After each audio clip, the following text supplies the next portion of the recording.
happiness and the cause of happiness. May they be free from suffering and the cause of suffering. May they never part from the happiness and no suffering. May they dwell equanimity, free from attachment and aversion to the near and far. May all beings happiness and the cause of happiness. May they be free from suffering and the cause of suffering. May they never part from the happiness that no suffering. May they dwell equanimity, free from attachment and aversion to those near and far. So now we will do the meditation. So we will sit of the 4S. The first is stillness. That's the posture and your attention.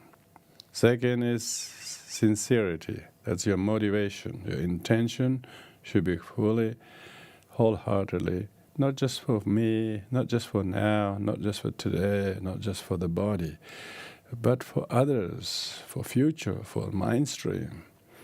So with this altruistic motivation, you sincerely stay very still and one-pointed in observing the meditation.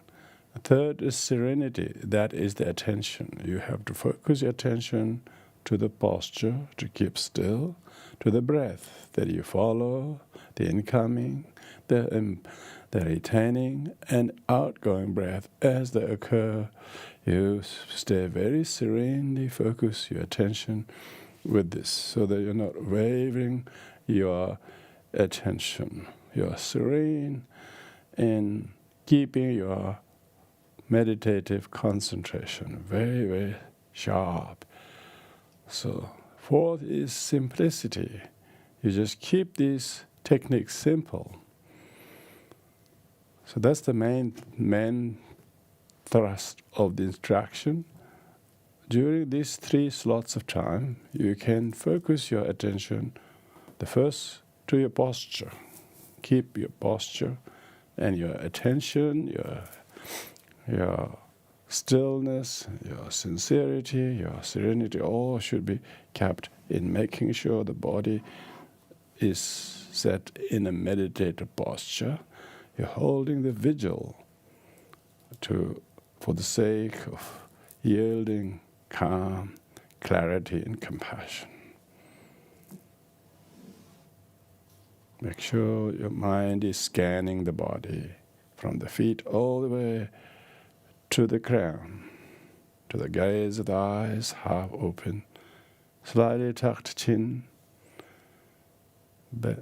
balanced shoulders, elbows, hands on the lap, both hands under the navel, 2 thumbs touching below the navel, resting your hands on the back of the lap, keeping the spine straight. each vertebra is affected by another. If one it stretches up, all the vertebrae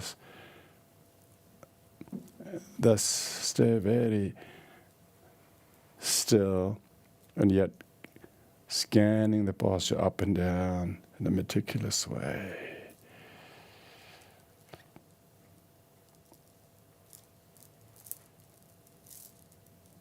So I'll let you sit with that for 10 minutes.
maintaining this stillness of your posture, attention and intention, sincere, and your concentration should be very serene.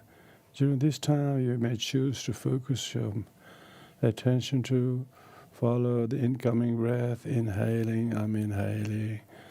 As you do the inhaling, know that you're inhaling positive flow of oxygen that inspires you as you inhale. As you permeate that in the lung, you visualize that streaming through the blood cells. Whole body becomes flooded with this incredible energy that rejuvenates you. Thus stay permeating when you're retaining the breath. And then as you exhale, as the breath goes out, mindfully know I'm exhaling, and breathe out the carbon, tiredness, stress, difficulties, and one out breath, feel relieved. And count that as one, and then do the next round, just as even more carefully. Count that as a two, and try to stay very focused in doing many counted rounds of breath, unless you lose the count, in which case you take a mini break and start all over again from one. Otherwise, keep counting forward as high a number you can get, maybe 30 or 40 or whatever, so that each round of the count you do is increasing your calmness, your stillness, your serenity, and of course your good posture.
during this final 10 minutes of meditation, stay very still, increase your concentration by following the in-breath as inhalation, permeation breath as a filling breath, and outgoing breath as an exhalation.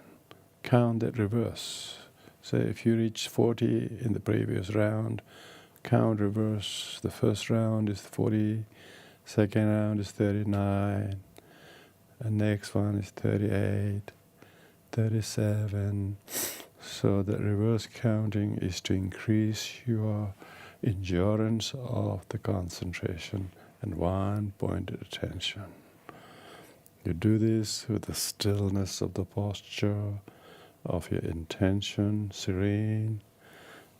Your attention is very sharp and not impeded by boredom, forgetting to do this, but stay very introspective and mindful, relishing each round of the count and not losing the count in doing reverse, while keeping the posture even more pristinely increased by the counting regime.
Thank you, everyone, for being very still and staying very disciplined in the meditation we just did.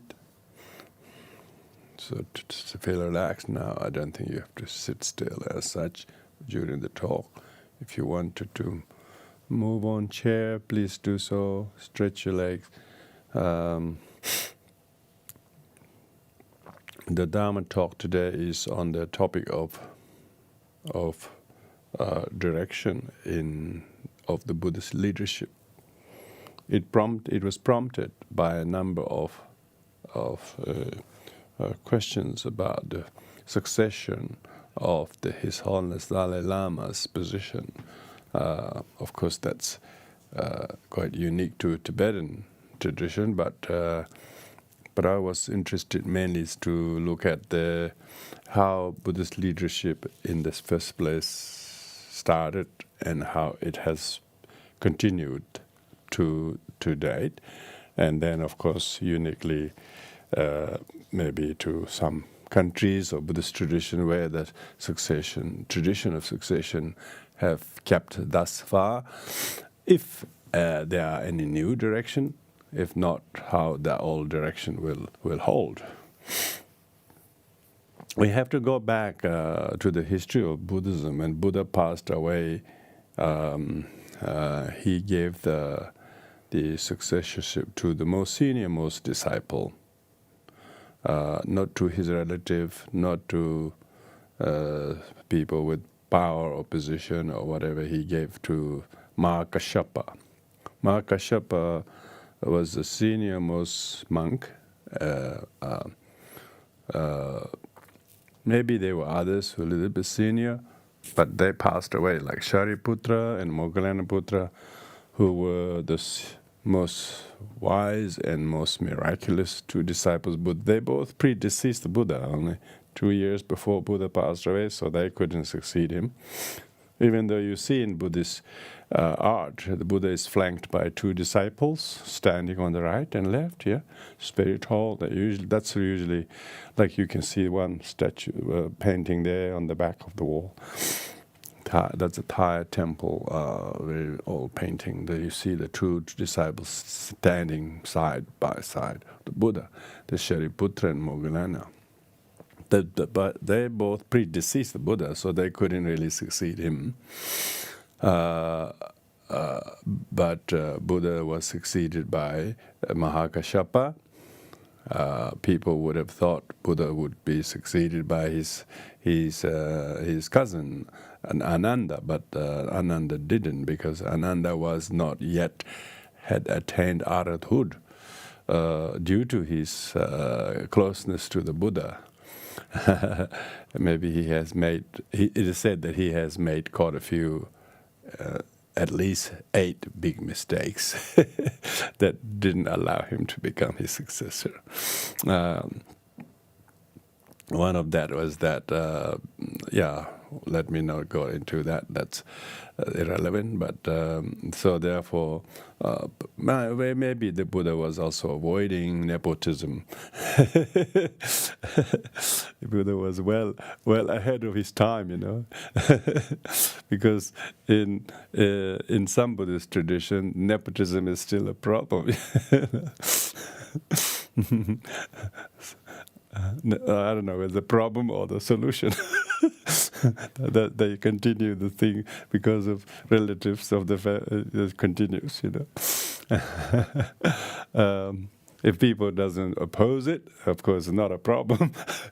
But people oppose it. It is a kind of perceived problem today in society. You can't have the same person of the same family and giving job to each other. So we live in a very complex society. Anyway, Buddha was an incredible seer he was well ahead of time. He didn't appoint his cousin, who has actually spent longest time with the Buddha. So you would have thought, his Ananda would pretty much a fair, good chance to be the successor, but obviously that didn't. So Mahakashapa But then Mahakashyapa took the great liberty to correct Ananda's alleged mistakes. These are all monastic mistakes. These are not criminal kind of mistakes. These are just small infractions of monastic kind of code of conduct that didn't quite...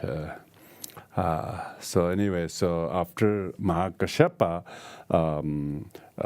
helped Ananda to purify his transgression, then very soon afterwards, Ananda became Arhat, attained Arhat. He became saint through realization. Saint isn't some kind of academic examination or anything like that. He actually reached Arhathood.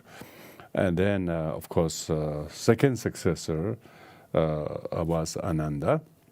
And then, likewise, Shanavasin, Upagupta, Sudarshana, Krishna, and so went on. The Buddhist leadership was passed on to the senior-most disciple, senior-most practitioner, who was senior in the sense of vow, knowledge, and goodness. So we can call it. So the vow is Vinaya, knowledge is Abhidharma, goodness is the Abhidha Sutra. So one has to be holder of the Tripitaka, the three higher trainings of the discipline, this meditation, and wisdom.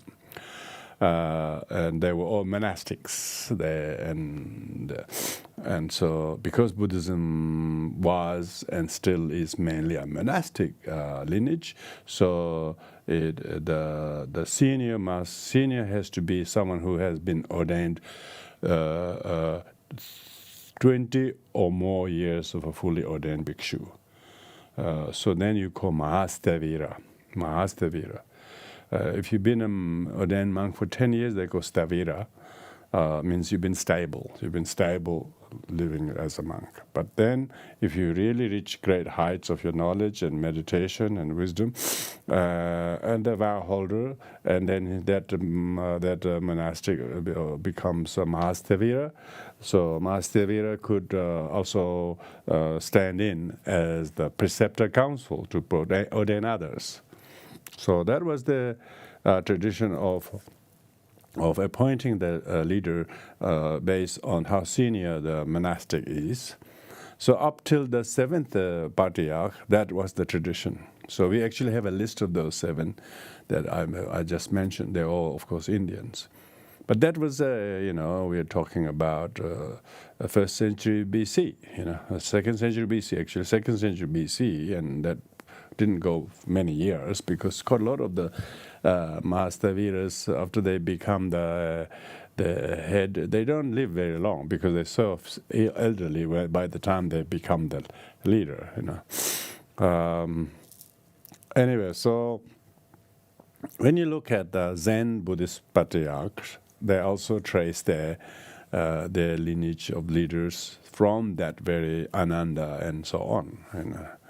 And there are Vietnamese traditions too, and I'm sure that is the same with many Buddhist traditions. I'm not familiar with all of because they become a little bit murky in terms of historically who was who and when was their person that died. So, but if you look at the now present state of Buddhist leadership and how Buddhist leadership is appointed, like in lots of the Southeast Asian Buddhist countries like Thailand and Burma and Sri Lanka and Laos, I'm sure, and Cambodia, and they all have called Sangharaja. They have the Sangharaja, like king of the monks. So they obviously have a very stringent rules who get to become the Sangharaja. And the Sangharaja is highly revered, and Sangharaja must revere. How much revered depends on those 3 qualities I mentioned: Shila, Dhyana, and Prajna. So those who are good in discipline, they're keeping their vows very pure, and their meditation must be very good, and so must be their wisdom. So Sangharaja is usually someone who's very senior and possibly someone who's realized in stream enterer or once returner or non-returner or even Arhathood. So It doesn't mean that you have to have those. There are many Sangha practitioners in the early days. There were many who achieved those stream entry, and the ones return and non-return and arhathood. But they're not never become Sangaraja because they are in the bush, they're in the hermit, they're in the caves. Who want to do any kind of those roles of ruling the Sangha? But urbanized Buddhist kind of group, I would say congregations like big monasteries with hundreds of monks. So their method of appointing leaders are largely very democratic. The Sangaraja, the leader of the Sangha, has to be respected by all. He must be worthy of respect, worthy of veneration, worthy of gifts, worthy of devotion, and also who is fit to hold the office spiritually, morally, intellectually, and so on. So that's the Buddhist leadership in relation to the monastic tradition. But when Buddhism went to different countries like Tibet and some other places, I'm not going to go over all of them because that's beyond the scope of today's talk, how Buddhist leadership has passed down. If you look at the Buddhism in Tibet, they had two phases. The early phase of the spread of Buddhism, that's from mid-7th century till early 9th century. That's called early phase of Buddhism. And then the second phase of Buddhism was mid-9th century onwards till today. That's quite a long time. The reason why they have these two phases, early phase and later phases, early phase is largely, Buddhism is very new to Tibetan Buddhist culture. It was imported, or foreign religion. Tibetans had their own religion called Bon. And they had largely shamanistic beliefs and lots of respecting of the mountains and water and rivers and lakes. Very, very close to nature worshiper. I'm sure we're all a nature worshiper. Without nature, we don't exist. It's nature that nurtures us anyway. So it's they regard them high mountains as a god, or rivers as a holy thing, and lakes as something where they shouldn't dirty the lakes. So they were very, very careful about how to respect the nature. I think they were really wise. These days, people become so greedy, and they just totally degrade the whole nature. They just loot the nature because they don't respect the mountains or the lakes or the rivers. In those days, even Shintoism in Japan or Taoism in China. And Bonism, you can call Bonism or whatever, Bon in Tibet, and all of them were really nature worshippers, and they had very wise teachings. But when Buddhism came to Tibet, the Tibetan people who followed their own religion were threatened by this foreign religion. So Tibetans were the last of the countries that received Buddhism, because every other countries like China and other, Buddhism spread in early as first century. And Tibet didn't make it until 7th century. Even then, it was a huge opposition. And when Buddhism was finally, or formally, I would say, popularized and patronized by the Tibetan kings, they actually made sure. By that time, monastic Buddhism was dying out in India. Monastic Buddhism was not flourishing in India, although it has spread into many countries, but in India itself was not doing very well. So then the Buddhist leadership in Tibet decided that there will be two groups, what we call householder monastics and householder monastic and fully ordained monastics. So householder monastic means they are actually householders, but they are fully practitioners, but they remain laymen. They didn't take the full monastic vows, but their study and training is exactly the same, except they didn't take the vow of celibacy. So they actually became householder monastics. And so that system was instituted during the second phase of, during the first phase, during the first phase. The Indian Padmasambhava, Tibetan King Tizong Detsen, and Indian monk Shantarakshita, all of them unanimously agreed that for the sake of proper introduction and establishing of Buddhism in Tibet, they should allow the lay upasaka monastic as well as fully ordained monastic sangha. So this meant that Buddhist leadership could be held by laymen as well as monastics.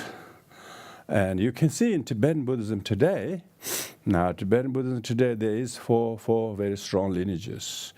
And 2 or 3 of their head of the lineages are all householders. They're not monks, but their role and their position is highly revered as any monk would be. Like the late His Holiness Dunjum Rinpoche, the head of the Nyingma lineage, and His Holiness Sakya Kongma Trijchen. So particularly His Holiness Sakya Kongma Trijchen, the whole Sakya lineage started in 11th century till today as a hereditary lineage. The head of the lineage has to be a householder and married in order to support the Dharma by a family. Family lineage of the Dharma has become much strong. So there's less danger of collapsing due to lack of monks or whatever, because these householder monastics are actually whole family are in practice. So nobody is giving up somebody and abandon the rest. They're all practicing supporting each other. And study and training of the Sakya, the head of Sakya lineage, is even more meticulous than the monastics. So therefore, up till now, the Sakya lineage, for instance, has its leaders always a householder and father to son. There hasn't any woman so far, but if there came a chance there were no boys at all, if the daughter was looking to be rather well trained, I'm sure they wouldn't hesitate to ordain her, to give her as a leadership as well. That hasn't quite happened because they always had a male kind of leadership available. So what I'm going to look at today is how these 4 Tibetan lineages, its leadership has featured last 4 or 5 decades, by looking at how their method of appointing the head of the lineage. Now, the succession of Dalai Lama is quite a complicated one, because it has not only being the succession of the previous Dalai Lama, but also as a political head of the country. So that's quite unique. Also has been complicated in many ways by the dispute about whose candidate the Dalai Lama is going to be accepted. This is prior to the Chinese government intervention. To be fair to the Chinese government, prior to the even Chinese involvement with the Tibetan among themselves have always half a dozen rival candidates for every Dalai Lama, and so when the 4 or 5 or 6 shortlisted candidates were selected, you have to come up with one, and the rest of the 2 or 3 of the candidate rivals wouldn't get it, So always there was a problem. There was always an ongoing problem between successful candidate and unsuccessful candidate. So that caused huge problem, and that is quite untenable, but it has still stayed on. So that's And at times when the dispute became so bad, irreconcilable, then they sought assistance from the Chinese emperor, and then the Chinese emperor, who has only political might, and because they are very big patrons of Dharma, and they have a say, and they say, okay, we will do the golden urn system. You put the 3 or 4 names in the golden urn, and this is put out the name of the poor boys or whatever, and then one of the dough that they roll out will come out, then they will choose that one as the successful candidate. All the other 3 that doesn't come out, or will come out, but not early enough at the same time.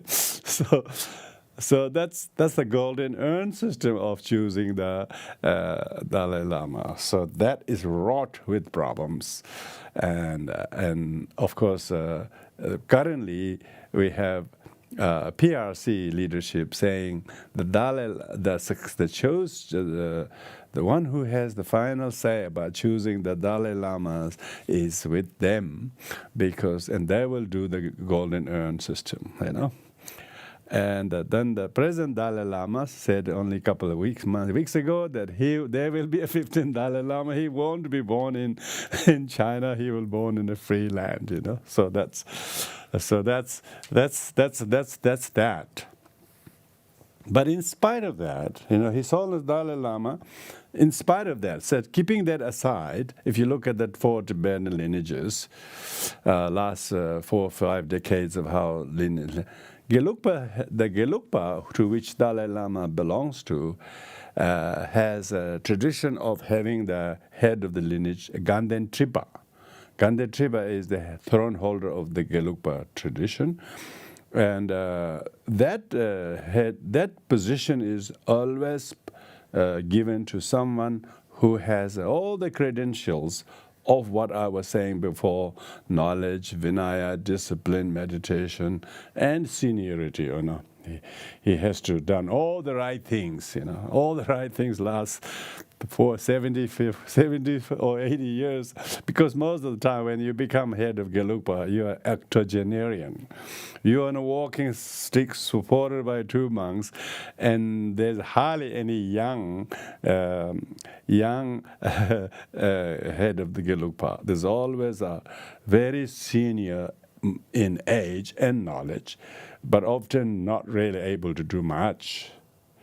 So that doesn't sound like a really able leadership, because they basically aren't able to do much. They can't even walk. But it's time when most people will be retiring. But here the head of the lineage get appointed when you're well over retiring age. And some don't even get to hold the office more than a couple of months. They die. Why? Because they only get appointed very, very late. I've seen with my own eyes last 40, 50 years in exile, there have been at least 10 heads of Gelugpa lineage, because they don't live long. They die. And you don't really hear very much of them. Why? Because they are foreshadowed by His Holiness Dalai Lama. Dalai Lama is so highly revered, and the head of the Gelugpa lineage is hardly features very much. You don't know who is that. Oh, another old man who's just supported by half a dozen monks to get from here to there, and otherwise he doesn't have a lot of knowledge of the modern world or leadership or anything like that. So therefore, that is why it's very highly respected tradition, because they don't appoint the head of the Gelugpa lineage by blood relatives or anything like that. So it's from the point of view of seniority, appointing is really good. But by the time whoever gets appointed, he's well over his ability to do anything, let alone do much.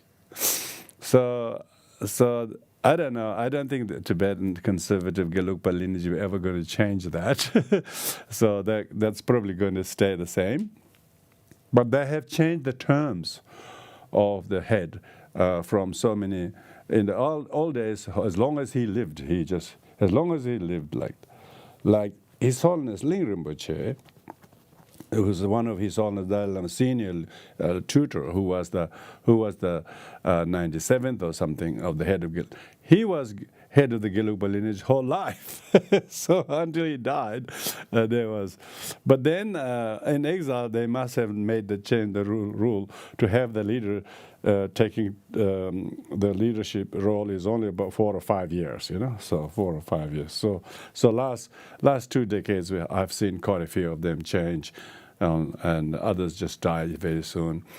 But you don't really hear very much of them except maybe in the Gelugpa monasteries. They're always, of course, respected and consulted, and you receive teachings from, but otherwise you don't hear or know much about them.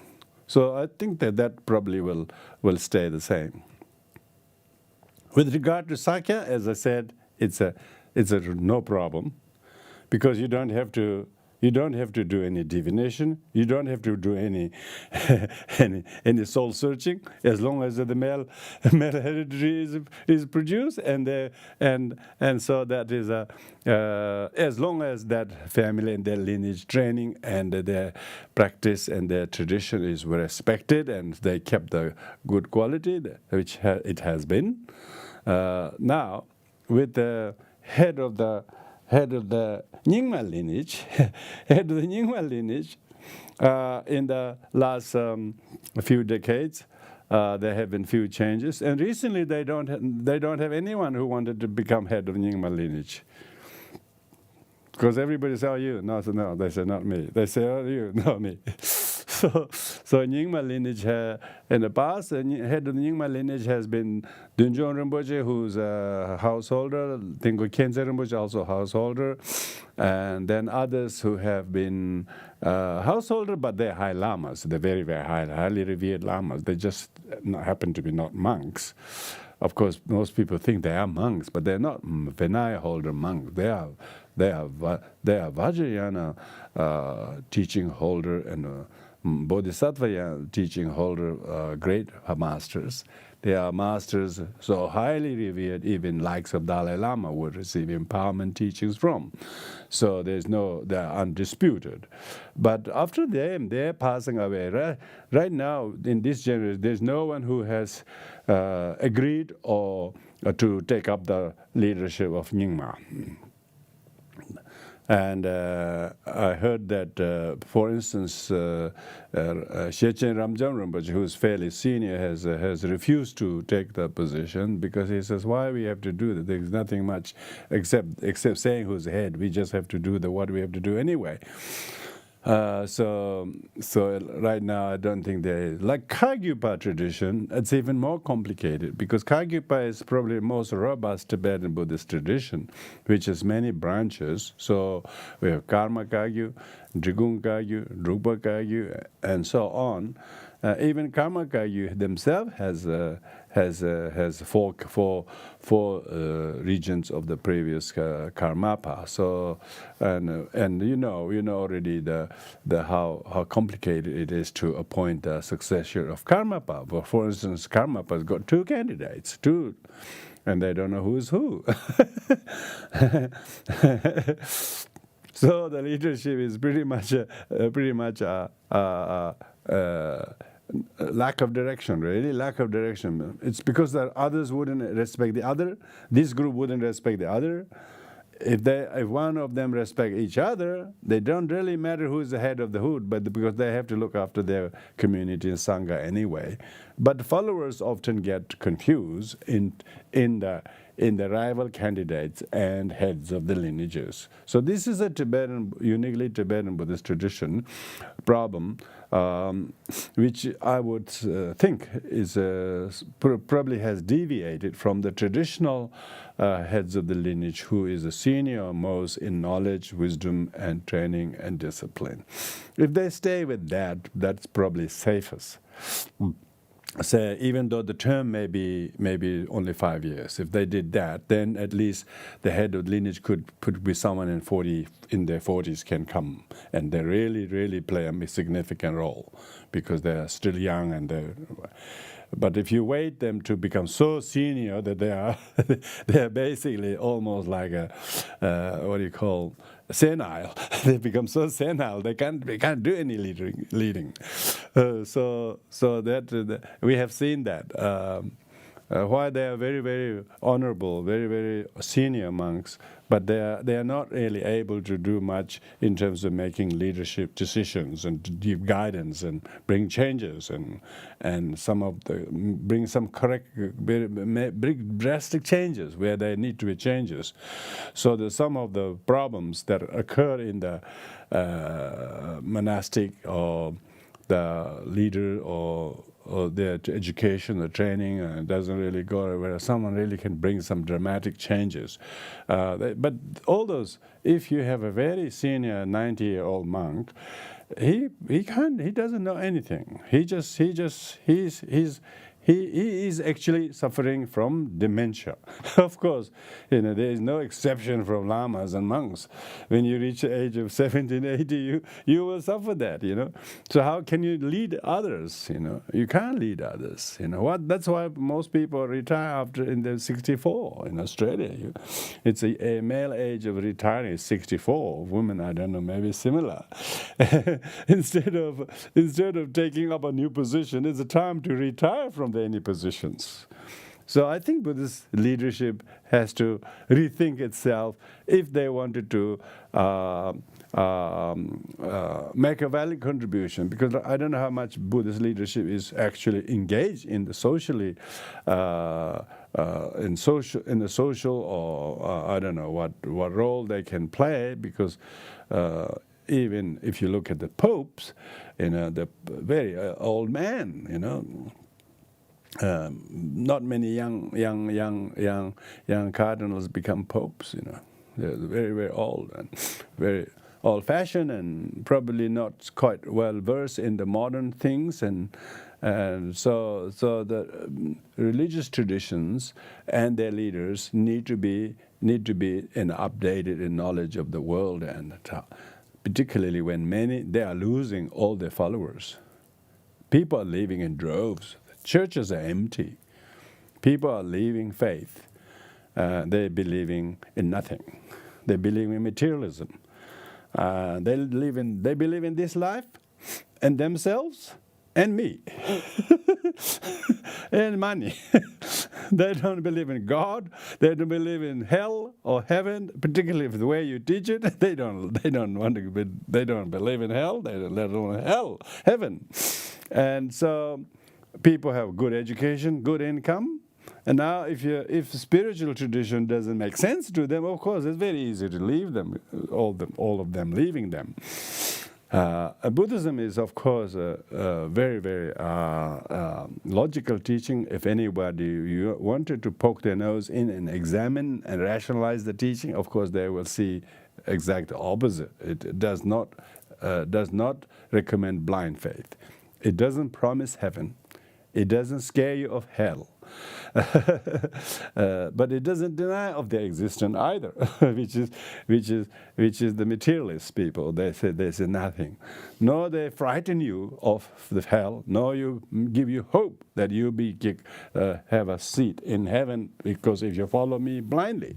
Buddhism said no. You have to. The teaching is incredible leadership. Teaching itself is going to provide the real guidance to everyone. But as a congregation, when you look at it, because there was a huge interest about that in last July, when His Holiness Dalai Lama, they say, was going to make a kind of special announcement or something. People were expecting all sorts of things, but there wasn't anything to surprise anybody. He said there will be a 15th Dalai Lama, and the sole authority of that lies on the very office of Dalai Lama. Is there anything new? No, that was the case all those times. So there wasn't any announcement really. It was status quo. That was the old tradition. But they don't remember, but the Dalai Lama himself retired from the position of the Dalai Lama as the head of the Tibetan people, politically. So therefore, what does it mean to have 15th Dalai Lama come back? Would he still resume the same role as a political head, that which he actually renounced only, say, 20 years ago? If he renounced that 20 years ago, what's the need of him needing to make a point, make an announcement? Why is that announcement necessary? So the question arises, maybe it is a political statement to say there will be 15th, even though you have already renounced the position, but why this statement has to be made? Is it because without the Dalai Lama's name, the Tibetan Buddhism will lose its kind of leadership? Maybe something has prompted that. Of course, His Holiness, if we discuss with this thing with His Holiness, he would say, no, I'm never going to resume any political role. I already renounced. But why is that statement was necessary? In the international scenery, they have a whole press conference doing that. So there was a little bit of a... So why was it necessary at all? There must be some kind of leadership issue happening, fear of all the conflict that arises when the Dalai Lama passes away. That is a really sad thing. Is that shouldn't be the very would-be capable Buddhist leader doesn't have to rely on divination, science, dreams, and oracles. By the time you're doing that, you are going old-fashioned all the way, and that doesn't really fit Buddhist teachings. Buddhist teaching does not say that we have to resort to those things. These are uniquely Tibetan pre-Buddhist born faiths. Buddhist born faith always believed the leaders were appointed from the heaven, and whoever meant to come from, it's a heaven appointed one.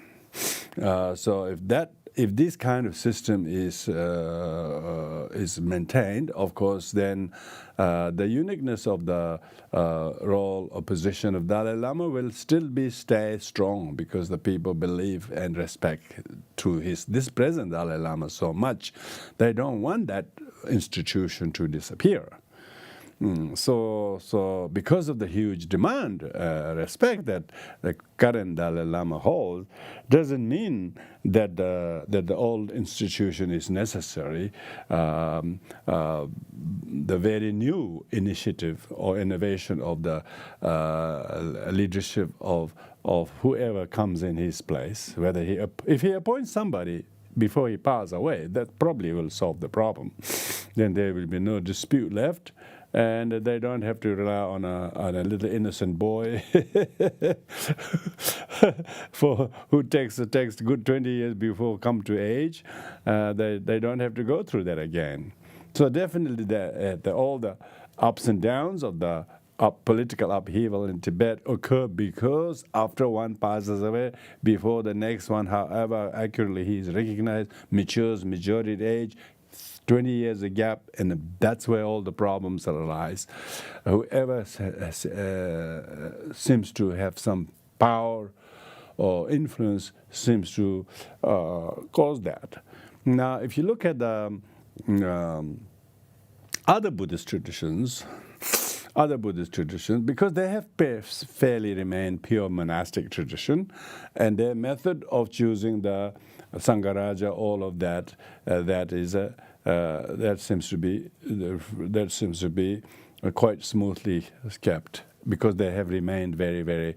Maybe the Sangharaja doesn't play any political role. And has never played one. Maybe if has, is a very minimum, but it's only Sangha within the Sangha. So that's probably why they have remained very Theravadan.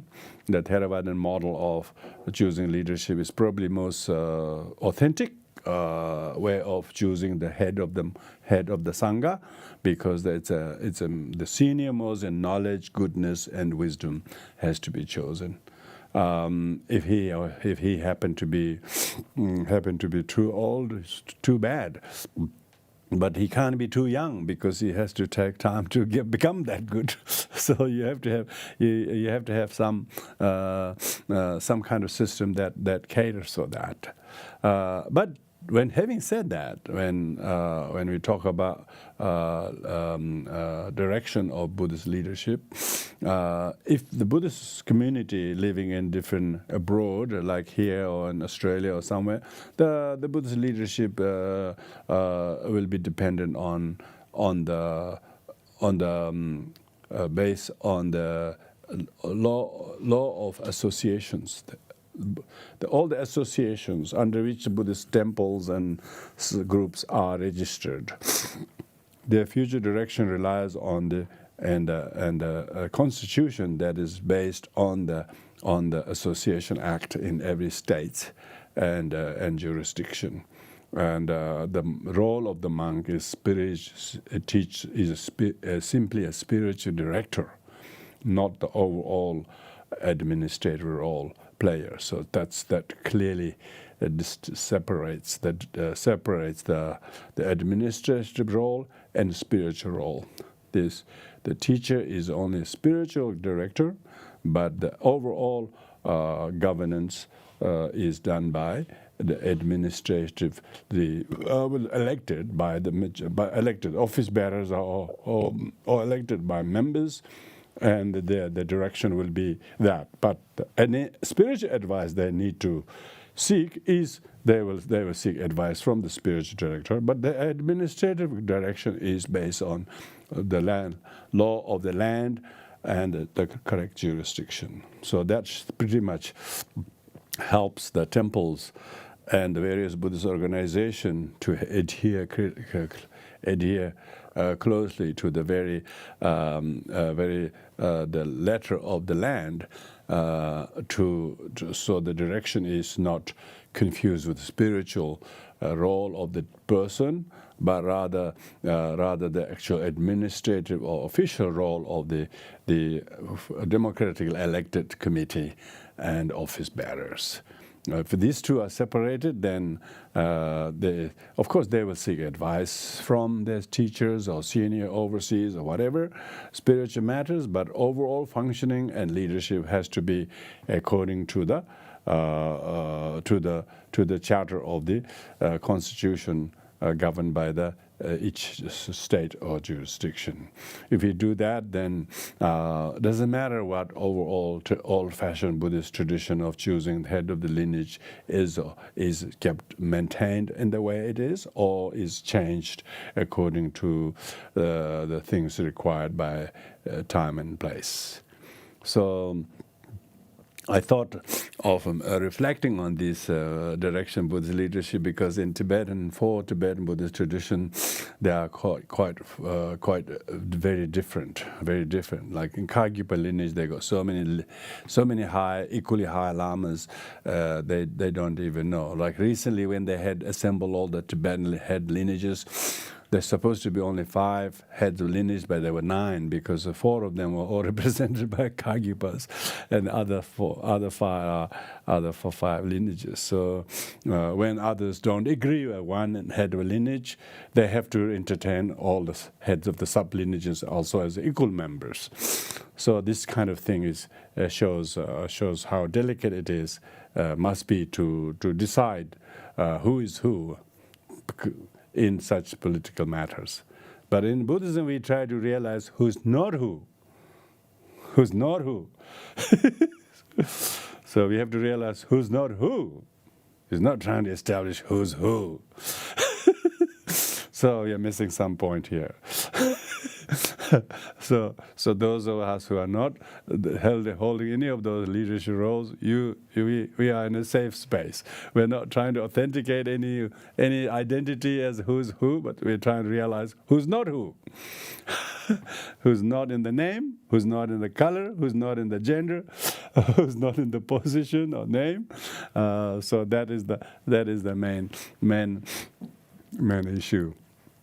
Thank you, everyone, for being here today with me, and everyone. Take care. Let's do the dedication marriage by you being joining this meditation session tonight together and this talk.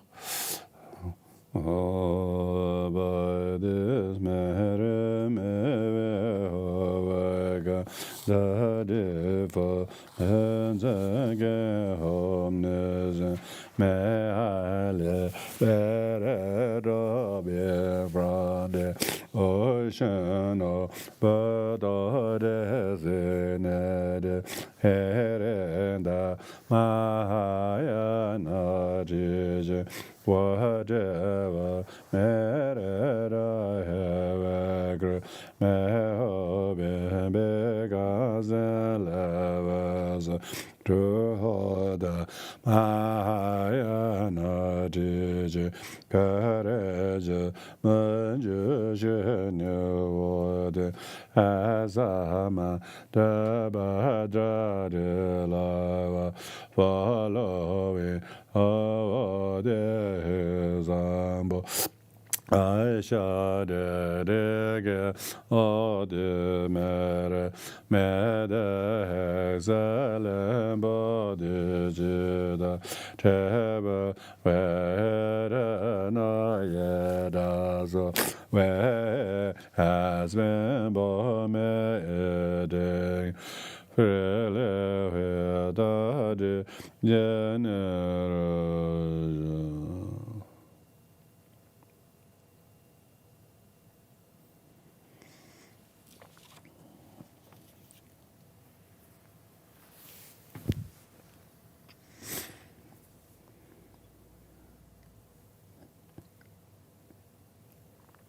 Thank you, everyone.